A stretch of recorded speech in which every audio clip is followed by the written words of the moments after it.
ბევრს უჩნდება ლოგიკური შეკითხვა, რა მოხდება იმ შემთხვევაში, თუ შევისწავლი ამ სფეროს და მერე AI ჩამანაცვლებს. ხედავთ დღევანდელ გაკვეთილში კარგად განვიხილავთ, რას ნიშნავს manual testing-ი, რას ნიშნავს automation testing-ი და რატომ ვერასოდეს ჩაანაცვლებს AI manual testing-ს. მოკლედ დღევანდელ დღეს აჯენდა არის ასეთი, ჯერ ვისაუბრებთ რა არის manual testing-ი, ზოგადად განუმარტავთ, რას ნიშნავს და ვინ აკეთებს და როგორია ზოგადად სამუშაო დღე. შემდეგ ვისაუბრებთ, შევადარებთ manual-ს და automation-ს, ვნახავთ რომელს რა უპირატესობა აქვს და ბოლოს უკვე ვისაუბრებთ იმაზე, თუ რა მნიშვნელობა აქვს ზოგადად manual testing-ს კომპანიისთვის. მოკლედ იმ კითხვას რომ მარტივად გავცეთ პასუხი, რატომ ვერ ჩაანაცვლებს AI manual testing-ს, მოდით ჯერ მე დაგისვათ შეკითხვას. თქვენი აზრით, როდესაც არსებობს automation testing-ი, აქამდე რატომ ვერ ჩაანაცვლა კოდმა ადამიანი და რატომ გჭირდებათ ჯერ კიდევ manual testing-ი? მოკლედ, პირველი და ყველაზე მნიშვნელოვანი ის ფაქტორი არის, რომ რეალურად manual ტესტერი არის ადამიანი, რომელიც უშუალოდ თავისი ხელით, თავისი ლოგიკით და აზროვნებით ტესტავს ამა თუ იმ ფუნქციონალს. ყველაზე ხშირად manual-ი გამოიყენება მაშინ, როდესაც automation-ი არის უძლური. და რა შემთხვევებში არის automation-ი უძლური? პირველ რიგში, ბევრ აპლიკაციაში არის ისეთი functionality, რომელსაც საკმაოდ ჩახლართული სტეპები აქვს, ანუ არ არის მარტივად, აი მაგალითად, როგორც login functionality შემთხვევაში შეგვიძლია მარტივად შევიყვანოთ სწორი email-ი, სწორი პაროლი და დავაჭიროთ უბრალოდ login relax, რაც რეალურად შეიძლება მარტივად automation-მა გააკეთოს. სხვადასხვა ვარიაციებით არსებობს ისეთი კომპლექსური flow-ები, როდესაც არ არის უბრალოდ მარტივი განსაზღვრა, რომ აი ეს სტეპი გააკეთე, მერე ეს სტეპი გააკეთე და მერე ეს სტეპი გააკეთე. რეალურად ძალიან ბევრი სტეპი აქვს რაღაც კონკრეტულ functional-ით, ძალიან ბევრი ინტეგრაცია, რაღაც კონკრეტული ესეთი რთული flow რო წარმოვიდგინოთ, შეიძლება ძალიან ბევრი სავარაუდო შედეგი გქონდეს კონკრეტულ flow-ს, ძალიან ბევრი სტეპი გქონდეს და ამ დროს automation-ი რეალურად არის უძლური. ანუ პირველი ეს არის ესეთი კომპლექსური functionality-ები, რომელიც რეალურად მარტივად automation-ით არ გაიტესტება. შემდეგ გვაქვს exploratory testing-ი. Exploratory testing-ს ზოგადად მერე უკვე ყველა testing type-ებს განვიხილავთ სათითაოდ, თუმცა ეხლა გეტყვით, რომ exploratory testing ეს არის testing-ი, როდესაც ადამიანი ტესტავს აპლიკაციას კონკრეტული requirement-ების გარეშე. ანუ ჩვენ არ გვაქვს რაღაც დოკუმენტაცია, არ გვაქვს მოთხოვნები, არ ვიცით რამ როგორ უნდა იმუშაოს. ესე იგი exploratory testing-ის დროს არის ადამიანის საჭირო, იმიტომ რომ ჩვენ არ ვიცით რა expected results უნდა იყოს, ანუ რა მოსალოდნელი შედეგი უნდა გამოიღოს კონკრეტულმა ქმედებამ, არ ვიცით. შესაბამისად, ასეთ დროს თუ არ ვიცით, ვერ გავუწერთ automation-ს კოდს, რომ იცი რა, აი expected results-ის შემთხვევაში, ესე იგი ნიშნავს, რომ ჩააბარა ტესტმა და ნიშნავს, რომ კონკრეტული ფუნქციონალი სწორად მუშაობს. იმიტომ ვერ განსაზღვრავთ კიდევ ერთხელ, რომ არ გვაქვს requirement-ები, შესაბამისად, არ ვიცით რეალურად რა არის expected. ანუ exploratory testing არის testing-ი, როდესაც ადამიანი უშუალოდ შედის, აკეთებს სხვადასხვა ქმედებებს და თვითონ ესე რომ ვთქვათ, იკვლევს აპლიკაციას და იკვლევს ამა თუ იმ ფუნქციონალმა რა outcome-ი უნდა მოგცეს, ანუ როგორ უნდა მუშაობდეს. ასეთ დროს ადამიანი პოულობს unexpected bug-ებს, რეალურად ჩვენ არ გვაქვს expected results და არ ვიცით რომ აი ამ expected results არ ემთხვევა კონკრეტული ქმედება და ამიტომ არის bug-ი, თუმცა ჩვენი გამოცდილებით, ცოდნით და ლოგიკით შეგვიძლია მივხვდეთ, როცა რაღაც კონკრეტული ფუნქციონალი რეალურად არ მუშაობს ისე როგორც საჭიროა და ეს არის unexpected bug-ები. პირველი ვარიანტი ეს არის, როდესაც აპლიკაციის კომპლექსურ ნაწილებში გვჭირდება manual ტესტერი აუცილებლად. შემდეგ exploratory testing-ის დროს manual ტესტერი არის აუცილებლად საჭირო. და ასევე, როდესაც რაღაც ახალი ფუნქციონალი გვემატება აპლიკაციაში, აუცილებელია, რომ პირველი გაიტესტოს ადამიანის მიერ და შემდეგ უკვე შეიძლება გაიტესტოს კოდით, ანუ automation-ით. manual-ის შემთხვევაში ტესტერი ადგენს, როგორც წინა გაკვეთილში ვისაუბრეთ, test case-ებს წერს, ანუ გეგმას ადგენს, რა კონკრეტული ქმედებები უნდა შეადგინოს თანმიმდევრულად, რასაც შემდეგ უკვე უშუალოდ მიყვება, გახსნის აპლიკაციას და თავისი test case-ების მიხედვით დატესტავს. ანუ ამ განმარტებების შემდეგ უკვე მარტივად შეგვიძლია ვთქვათ, რომ იმ ნაწილს, რომელსაც manual ტესტერი დღემდე ჭირდება და ყოველთვის დაჭირდება, AI ისევე როგორც automation-ი ვერ ჩაანაცვლებს. მოდით ახლა ვისაუბროთ რეალურ სამუშაო დღეზე, თუ როგორ გამოიყურება სამუშაო დღე manual QA-ის ცხოვრებაში. პირველ ესე იგი დღეს, როდესაც ვიწყებთ, აუცილებლად გვაქვს ხოლმე daily stand-up meeting-ი. Daily stand-up meeting-ი ნიშნავს, რომ ესე იგი სანამ დღეს სამუშაო დღეს დავიწყებთ, ჩვენ ხვდებით ჩვენი გუნდის წევრებს და ამ meeting-ზე თითოეული ჩვენგანი ვაზიარებთ თუ რაზე ვიმუშავეთ გუშინ და რაზე მუშაობას ვაპირებთ დღეს. ასევე შეგვიძლია გავაზიაროთ თუ რაღაც კონკრეტული ბლოკავს მაგალითად რომ ჩვენი საქმე გავაკეთოთ და თიმისგან ვითხოვოთ დახმარება. ანუ ეს არის უბრალოდ შეხვედრა, სადაც გუნდის წევრები ერთმანეთს უზიარებენ, რაზე იმუშავეს გუშინ, რაიმე პრობლემა ხო არ შეხვდათ, რაიმე ხომ არ არის ისეთი, რაც ბლოკავთ მათ საქმის გაკეთებაში და სხვა შეუძლია დახმარება და რაზე უნდა იმუშაონ დღეს. შემდეგ უკვე, როდესაც თიმს შევხვდებით და უკვე ვიცით, ვინ რაზე მუშაობს, ვინ რას აკეთებს და ჩვენ რაზე უნდა ვიმუშაოთ, შევდივართ ჯირაში. ძირითადად ჯირა გამოიყენება ხოლმე კომპანიების მიერ project management tool-ად, ანუ პროექტის მენეჯმენტი, ასე რომ ვთქვათ, ხდება ჯირაში. და შესაბამისად ჩვენც პირველი ვხსნით ჯირას იმისთვის, რომ შევამოწმოთ რა ხდება, რა სიტუაციაა, სად არის რომელიმე კონკრეტული ტასკი, ხო? ვიზუალურად აუცილებლად გაჩვენებთ ჯირას და ცალკე გაკვეთილიც გვექნება, სადაც უშუალოდ ჯირას აგიხსნით და განახებთ რა როგორ ხდება, როგორ უნდა შევადგინოთ ბაგი, როგორ გამოიყენება სპრინტის დაფა და ასე შემდეგ. ამ ყველაფერზე ვისაუბრებთ. უბრალოდ ეხლა რომ მარტივად წარმოვიდგინოთ, ჯირა ეს არის აპლიკაცია, სადაც შეგვიძლია რომ ავთრაკოთ კონკრეტული ტასკები, ანუ მაგალითად შევხედოთ ვისი ტასკი არის in progress, ანუ ვინ მუშაობს ამ კონკრეტულ ტასკზე, რა ეტაპზეა ეს ტასკი და ასევე გვაქვს ერთ-ერთი განყოფილება, რომელიც არის ready for testing, ანუ როდესაც ready for testing-ში არის რაღაც კონკრეტული ტასკი, ეს ნიშნავს, რომ ის უკვე მზად არის იმისთვის, რომ ჩვენ დავიწყოთ ტესტინგი. შესაბამისად, ჩვენ ძირითადად ვამოწმებთ აი ამ კონკრეტულ არეას, თუ არის რაიმე ტასკი გადმოსული იმისთვის, რომ უკვე დავიწყოთ მისი გადასტვა. ამ ეტაპზე ჩვენ უკვე აი ამ კონკრეტული ტასკისთვის ტესტ კეისები შედგენილი უნდა გქონდეს, ანუ ვიდრე ტასკი უშუალოდ მზადყოფნაში იქნება გასატესტად და ვიდრე ეს კონკრეტული ახალი ფუნქციონალი იქნება უკვე ჩვენ სატესტო environment-ში, მანამდე ჩვენ ვწერთ ტესტ კეისებს, იმიტომ რომ ჩვენ უკვე ვიცით, გვაქვს დოკუმენტაცია, თუ რა requirements აქვს ამ კონკრეტულ ფუნქციონალს, რა როგორ უნდა მუშაობდეს და ასე შემდეგ. შესაბამისად, ტესტ კეისებს მანამდე გავწერთ იქამდე, სანამ უშუალოდ უნდა დავიწყოთ უკვე გადასტვა. ხო, შემდეგ უკვე, როდესაც მაგალითად რაღაც ახალი ტასკი, ანუ რაღაც ახალი ფუნქციონალი დაემატა და არის მზად გასატესტად, ვხსნით ჩვენს უკვე შექმნილ ტესტ კეისებს და ვიწყებთ უშუალოდ მის გადასტვას. აი ამ ტესტინგის პროცესში, როდესაც აღმოვაჩენთ, რომ რაღაც ისე არ მუშაობს, როგორც საჭიროა, requirement-ების მიხედვით, ანუ იმ მოთხოვნების მიხედვით, რაც უკვე წინასწარ ვიცით და გაწერილი გვაქვს, როგორც უკვე ვიცით, ეს არის ბაგი, ხო? ასეთ დროს უნდა შევადგინოთ bug ticket-ი. ანუ იგივე აპლიკაციაში, ჯირაში, ვქმნით ბაგის reports. ანუ რაღაც ისე არ მუშაობდა, როგორც საჭირო იყო და შესაბამისად მე ვქმნით tickets, რომ იცი რა ეს კონკრეტული რაღაც არ მუშაობს მოთხოვნების შესაბამისად. შემდეგ უკვე ამ bug tickets დეველოპერი აიღებს, რომელიღაც დეველოპერი და დაიწყებს მის დაფიქსვას, ანუ შესწორებას.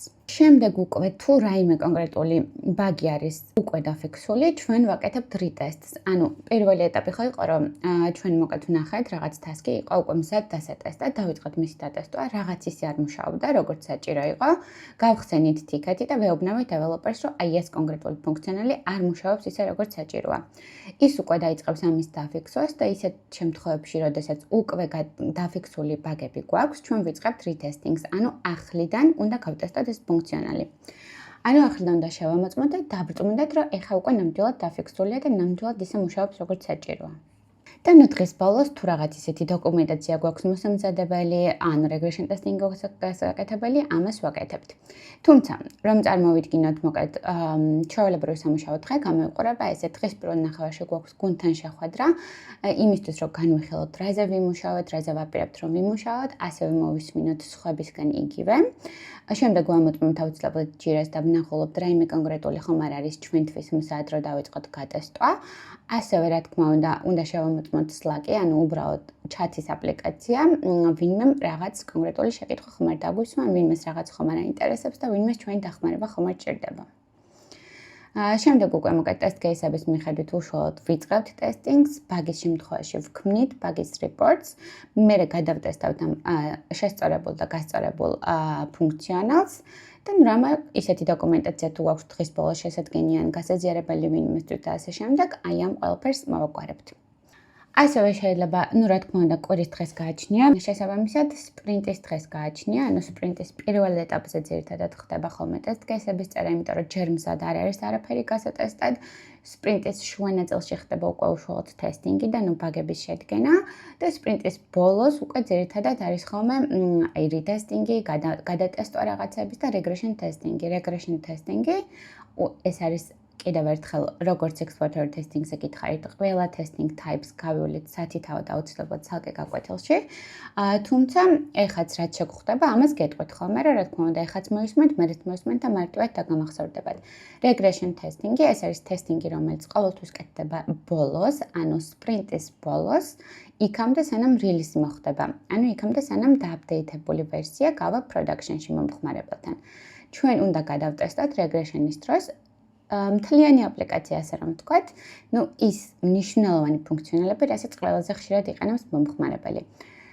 უნდა გადავამოწმოთ ეს ყველაფერი იმიტომ, რომ რაღაც კონკრეტულმა ცვლილებამ აპლიკაციის ერთ ნაწილში შეიძლება გამოიწვიოს რაღაც კონკრეტული ცვლილების დაზიანება, ასე რომ ვთქვათ, მეორე ნაწილში. თუ დეველოპერი რაღაც A ფუნქციონალზე მუშაობდა, შეიძლება საერთოდ სხვა სივრცეში რაღაც B ფუნქციონალი დაზიანდეს. სწორედ ამიტომ არის აუცილებელი regression testing-ი სპრინტის ბოლოს, რომ გადავტესტოთ აპლიკაცია, მნიშვნელოვანი ფუნქციონალები და დავრწმუნდეთ, რომ ზოგადად აპლიკაცია სტაბილურია და არაფერი დააზიანა. ესე იგი, ახლა კიდევ ერთხელ უცებ გადავუაროთ manual და automation testing-ს და ვნახოთ რა განსხვავებებია მათ შორის. მანუალის შემთხვევაში, როგორც ვისაუბრეთ, ადამიანი, ტესტერი, უშუალოდ ადამიანი ასრულებს testing-ს.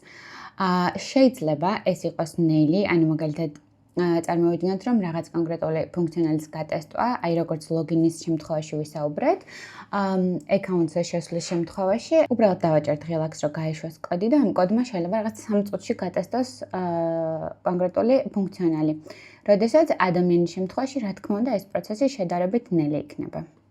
თუმცა ასევე უფრო მეტად სუსტი არის. იმიტომ რომ მაგალითად შეიძლება გაწერილ კოდის დროს, როდესაც ჩვენ ვეუბნებით პროგრამას, გახსენი ეს აპლიკაცია, დააჭერე ამ ღილაკს, შემდეგ რო გაიხსნება რაღაც მაგალითად yes or no, დააჭერე yes, ხო? ასეთ დროს შეიძლება automation testing-ი დაფეილდეს, ჩაიჭრას, იმიტომ რომ მაგალითად რაღაც თქვათ ნელი ინტერნეტი იყო და რაღაც კონკრეტული ფანჯარა რაც უნდა გახსნილიყო, გაიხსნა გვიან. შესაბამისად, ის ვეღარ აღიქვავს უკვე გვიან გახსნილ კოდი ვეღარ აღიქვავს უკვე გვიან გახსნილ ფანჯარას და ჩათვლის რომ ეს test case-ი უბრალოდ დაფეილდა. შესაბამისად, ამ შემთხვევაში ადამიანი, რომელიც ამ testing-ს ასრულებს, უფრო მეტად სუსტი არის. ესე იგი, მანუალის შემთხვევაში ადამიანი ასრულებს ტესტინგს, ეს შეიძლება იყოს ნელი, თუმცა უფრო მეტად სუსტი. Automation შემთხვევაში სკრიპტი უშუალოდ კოდი ასრულებს ტესტირებას, ეს არის უფრო მეტად სწრაფი, თუმცა შეიძლება იყოს ნაკლებად სუსტი, შეიძლება სხვადასხვა მიზეზის გამო დაფეილდეს და არა იმიტომ, რომ ეს კონკრეტული ფუნქციონალი არ მუშაობდა. ესე იგი, manual testing არის იდეალური exploratory testing-ისთვის და ასევე complex flows-თვის. როდესაც automation testing-ი regression-ისთვის არის იდეალური, regression-ი, როგორც ვისაუბრეთ უკვე, გადატესტვა სრული აპლიკაციის. შესაბამისად, ყოველი სპრინტის ბოლოს ეს გადატესტვა უნდა იყოს ერთ და იგივე ფუნქციონალებზე, ხო? მთლიან აპლიკაციას ვტესტავთ. შესაბამისად, ეს არის განმეორებადი პროცესი, ყოველთვის ერთი და იგივე სტეპები ექნება და შესაბამისად, კოდით მარტივად და სწრაფად გაიტესტება. regression-ისთვის automation-ი არის იდეალური.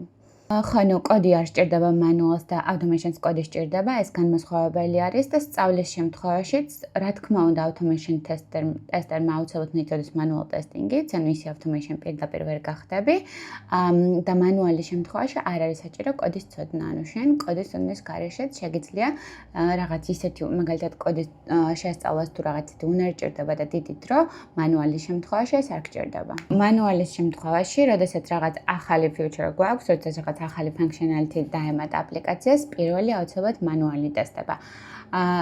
automation ტესტებით მხარეთ შეგვიძლია განვიხილოთ ის, რომ ისეთ სტაბილურ ფუნქციონალებზე, რაც არის და არის, ხშირად არ იცვლება, საკმაოდ კარგად გამოსაყენებადი არის automation და ასევე ძლიერი. manual testing-ის შემთხვევაში დაბალი სეტაპი გვაქვს, ანუ რაღაც ისეთი დამხმარე თულები არ გვჭირდება ბევრი. შესაბამისად, კომპანიისთვის ეს უფრო მეტად ბიუჯეტურია.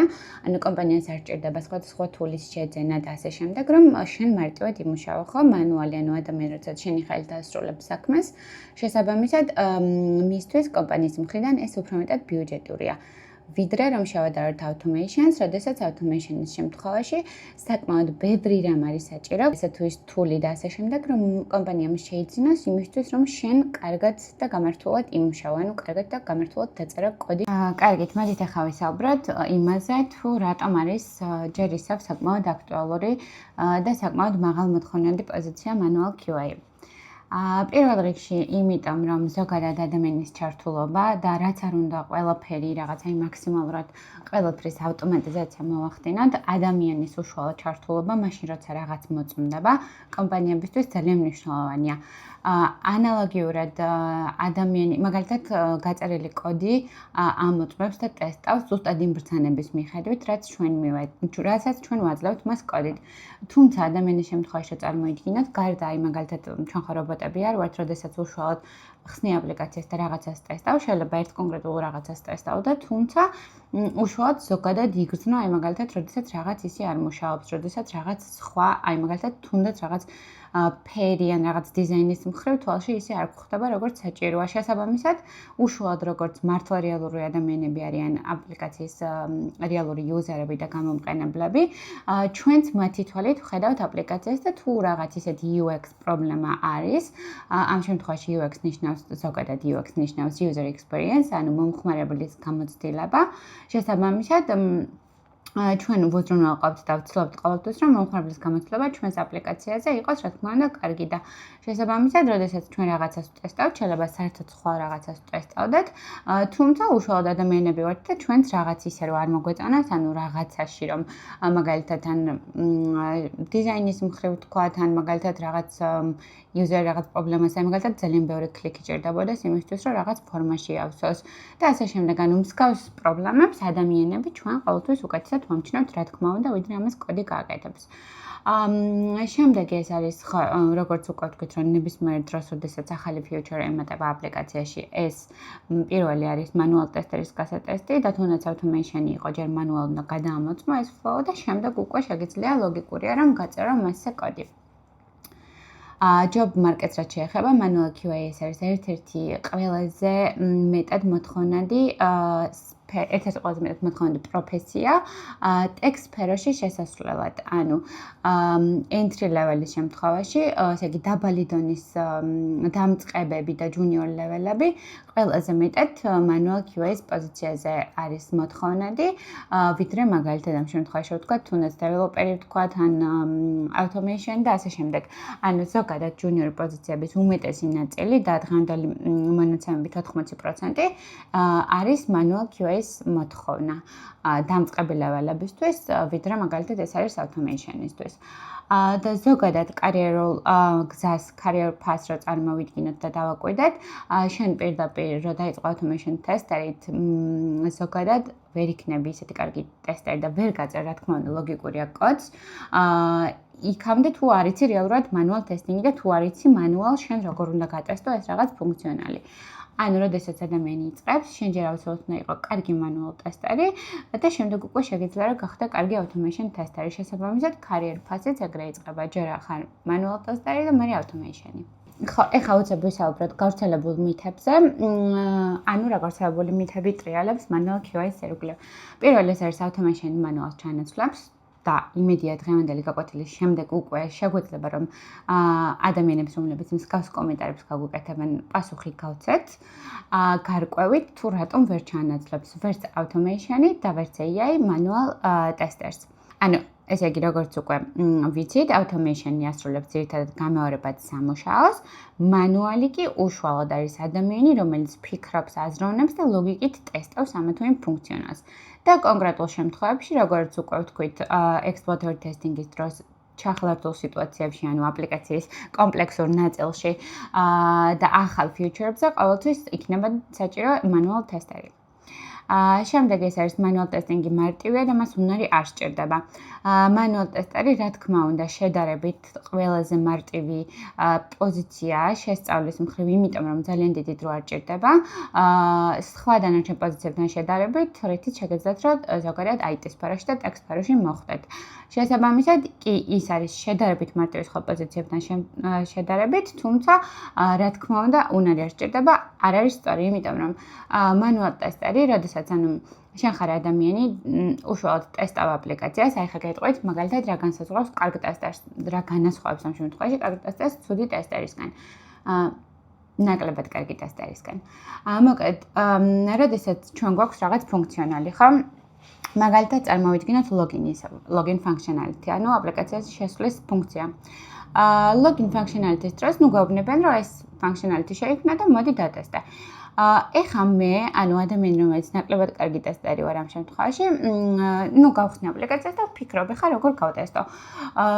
ვფიქრობ და რავი, მაქსიმუმ შემიძლია მოვიფიქრო ორი შემთხვევა, ვთქვათ, ერთი შემთხვევა, რომ სწორი იმეილით და სწორი პაროლი შეიყვანოს მომხმარებელმა და დააჭიროს შესვლის ხილაკს და მეორე შემთხვევაში, რომ მაგალითად სწორი იმეილი და არასწორი პაროლი შეიყვანოს და რომ ვერ შევიდეს. ხო, ოკეი, მომაფიქრდა ეს ორი სავარაუდო რაღაც ქმედება, რაც შეიძლება მომხმარებელმა ძირთად შემთხვევაში ხომ მომხმარებელი ან სწორ პაროლს და სწორ ლოგინს შეიყვანს და შევა აკაუნტზე, ან არასწორ პაროლს და პაროლი ეშლება და ამ შემთხვევაში ფეილდებიან. ოკეი, ეს ორი აზრი მომივიდა, შესაბამისად ორი ტესტ კეისი. თუმცა, როდესაც ვართ კარგი ტესტერები და როდესაც ვართ საკმაოდ დეტალებზე დაკვირვებული, აუცილებელი ერთ-ერთი თვისება არის, რომ დეტალებზე კარგად დაკვირვებული ადამიანი უნდა იყოთ იმისთვის, რომ კარგი ტესტერი გახდეთ. შესაბამისად, ასეთ დროს ვფიქრობ, აბსოლუტურად ყველა ქმედებაზე, რაც შეიძლება მომხმარებელმა გააკეთოს, თუნდაც რაღაც წარმოუდგენელი, თუნდაც რაღაც ძალიან იშვიათად მოხდეს. ვფიქრობ, ალბათ რავი, ასობით და ათასობით სავარაუდო შემთხვევაზე, სავარაუდო ტესტ кейსზე, რაც შეიძლება ამ მხოლოდ ერთი login functionality-ისთვის შევადგინო. მაგალითად, ეს შეიძლება იყოს სწორი პაროლი, სწორი იმეილი, არასწორი პაროლი, როგორც ვთქვით, არასწორი იმეილი, სწორი პაროლი. შეიძლება იყოს ცარიელი იმეილის ფილდი და ლოგინს რო დავაჭიროთ და სწორი პაროლი შევიყვანოთ. შეიძლება პირიქით password-ის ფილდი რო დავტოვოთ ცარიელი და შემდეგ დავაჭიროთ შესვლას. მაგალითისთვის იმეილი თუ მხოლოდ იმეილს ჩაწერის უფლებას გაძლევს, ძაღლუკათი, ჩვენ ამ შემთხვევაში შევყვანთ მხოლოდ ციფრებს და ასუებს ზაღლუკას გარეშე რაღაც. მაგალითად, special characters ჩავწერ და ვნახავ ესე თუ მუშაობს, მილიონობით და ათასობით იდეა მოგვივა, თუ რა кейსები უნდა გავტესტო და ასე რომ ვთქვათ, რომ დავფაროთ, მაქსიმალურად დავფაროთ ყველა ის შესაძლო ვარიანტი, რაც შეიძლება იუზერმა გააკეთოს. შესაბამისად, რა თქმა უნდა, უნარი ჭირდება manual testing-ს და ეს არის აუცილებლად ის, რომ იყოს მოაზროვნე ზოგადად, შეეძლოს დეტალებზე დაკვირვება და შეეძლოს ამ სხვადასხვა სიტუაციების წარმოადგენა და მასე ტესტ кейსების შედგენა, რომ ამომწურავად დატესტოს კონკრეტული ფუნქციონალი. შემდეგ ეს არის juniors manual testing-ში არასაქმებენ. არ ვიცი რატო, თუმცა მომისმენია და ეხაც ხშირად მწერენ ხოლმე ამასთან დაკავშირებით, რომ იცი რა junior პოზიციები არ არის და როგორ უნდა მოვიქცე. ზოგადად, იმიტომ ეხა არის საკმაოდ დიდი კონკურენცია, რა თქმა უნდა, იმიტომ რომ ეს სფერო, მაგალითად, როდესაც მე დავიწყე 6 წლის წინ, არ იყო ესეთი პოპულარული და ჩვენთან ზოგადად არც მგონია, რომ იყო მაშინ კურსები, არ იყო სავარაუდოდ, იმიტომ რომ მე შემოვიდა. და შესაბამისად, კი, მოთხოვნაც დიდია, უფრო და უფრო მეტი კომპანია შემოდის ჩვენ ბაზარს, მაგრამ შესაბამისად გაიზარდა იმ ადამიანების რაოდენობა, ვინც შეისწავლა სფერო და ეძებს სამსახურს. აქედან გამომდინარე, ლოგიკურია, რომ მაღალი კონკურენციაა და შედარებით შეიძლება გაგვიჭირდეს, ოღონდ ეს არ გულისხმობს კონკრეტულად manual testing-ს, ხო, ზოგადად ნებისმიერ IT სფეროს ნებისმიერ პოზიციაზე ესეთი სიტუაცია, რომ მოთხოვნა დიდია საკმაოდ ბაზარზე, ანალოგიურად ძალიან ბევრი ადამიანი არის, ვინც ეძებს ასე რომ ვთქვათ ვაკანსიას და შესაბამისად კონკურენცია არის საკმაოდ დიდი, თუმცა ეს არ ნიშნავს იმას, რომ ჩვენ რაღაც ვიღაცაზე ნაკლები შანსი გვაქვს. თუ ვიღაცას აქვს შანსი, რომ ჩვენად დაიწყოს მუშაობა და გაუმართლოს ვთქვათ და აღმოჩნდეს სწორ ვაკანსიაზე, სწორ დროს და კარგად ჩატაროს გასაუბრება, ანალოგიურად შეგვიძლია ნებისმიერ ჩვენგანს. აქედან გამომდინარე, junior manual testing არის პირიქით ერთ-ერთი უკვე როგორც ვთქვით, ყველაზე მეტად მოთხოვნადი entry level-ის პოზიცია tech სფეროში, თუმცა რა თქმა უნდა კონკურენცია მაღალია, მაგრამ ანალოგიურად გვაქვს ჩვენს შანსი, ისევე როგორც სხვა ნებისმიერს. კარგით, მოკლედ, მოდით ახლა შევაჯამოთ დღეს რა ვისწავლეთ. მოკლედ, უკვე კარგად ვიცით განსხვავება manual და automation ტესტერებს შორის. ვიცით რა სიტუაციაში რომელი ტესტინგი არის უფრო ხელსაყრელი და საჭირო. manual-ის შემთხვევაში უკვე დავიმახსოვრეთ და გავიგეთ, რომ exploratory-ის დროს, როდესაც ახალი feature ემატება, ან რაღაც კომპლექსურ სიტუაციებში, manual-ი არის იდეალური. Automation ძირითადად გამეორებად სიტუაციებში და ამ შემთხვევაში regression-ი, რომელიც ერთ-ერთი გამეორებადი სიტუაციაა ტესტინგისთვის.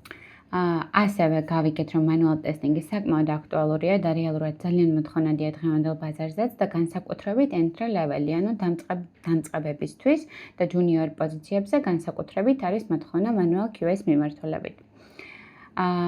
ასევე უკვე ვიცით, რომ ადამიანის ჩართულობას, ანუ ამ შემთხვევაში ვერც automation-ი და ვერც AI და მთავარ შეკითხვას გაეცა პასუხი, თუ რატომ ვერ ჩაანაცვლებს რეალურად ადამიანს ამ ტესტინგის მიმართულებით, ვერც automation და ვერც AI.